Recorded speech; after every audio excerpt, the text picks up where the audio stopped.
Hey, welcome back. This is Rick Garza with the Professional Sales Athlete, and we are talking about the character, the habits, and the life of a professional sales athlete.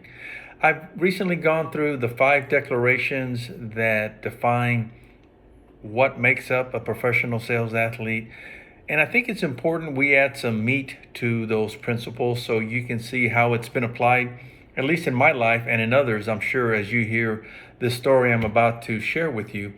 So I'd like to take declaration number 1, put some meat to it, but let's first quickly step back, remind ourselves a professional sales athlete has the same mindset as an elite professional athlete. Only difference is instead of the gridiron or the golf course or the boxing ring, it is the sales world that we live in. And declaration number 1 says that I'm ultimately responsible for my results. I can't blame anyone else. I can't look to anyone else. If it's going to be, I have to take responsibility, recognizing there are others that are supporting me, but I have to take that responsibility. And probably a great example of what it means to take on that responsibility was a sale that I made that resulted in a recognition of something that hadn't been accomplished in quite some time. And the backdrop of this story is I was working on a project that was about a year in the making. And in that process, you're working on a project that takes a year. There's a lot of steps that have to happen, a lot of processes that have to work through in order to get to the point that the customer is able to say yes or no. And there's about 50 or 60 yeses or nos that have to happen before you get to the one that really matters the most. But this situation took close to a year, and towards the end of it, I was given the direction from my leadership that I needed to make this sale or there would be some serious conversations about the future that I had with the organization.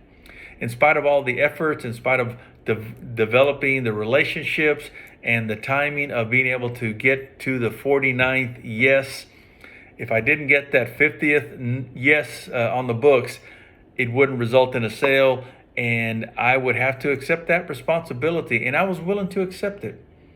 Interesting thing is that as it turned out, I had developed some good relationships with the client.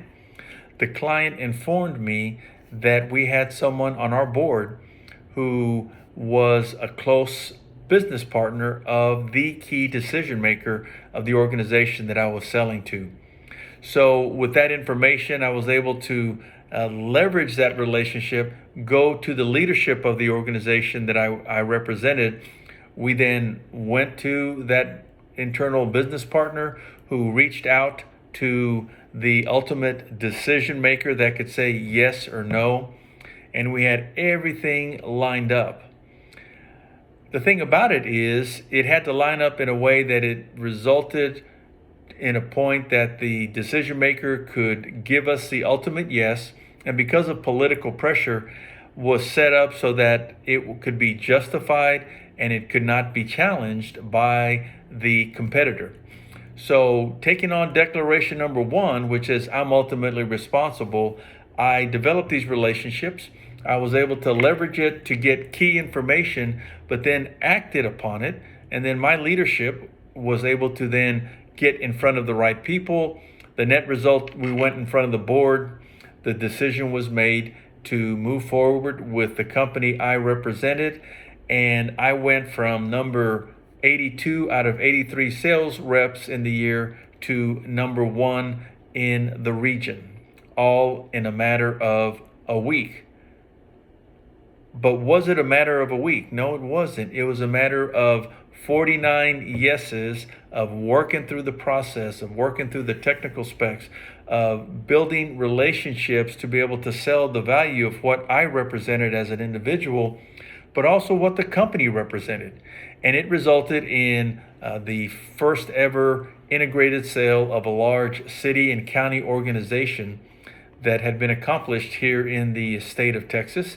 And the results were the organization, governmental organizations benefited, the citizens benefited from it, and I ultimately, through the declaration number 1 that says I'm ultimately responsible, didn't shy away from the challenge, but actually met it head on, not just on the 50th, yes, the one that meant the most, but on those 49 other ones that required me to be diligent and to leverage all of the other declarations as well. So I want to challenge you as I relive this story and this sale that occurred, that some of us may be going through a similar situation and we're on yes number 42 or yes number 20, and we got to get to the 50th to make it happen. You don't want to give up, because if you give up, you'll end up not living out the role of a professional sales athlete and come up with excuses. There are no excuses in the world of sales. You just got to make it happen. This is Rick Garza, professional sales athlete, and wishing you the best. And remember that you do your best and then you let God do the rest. Have a great day. Bye-bye.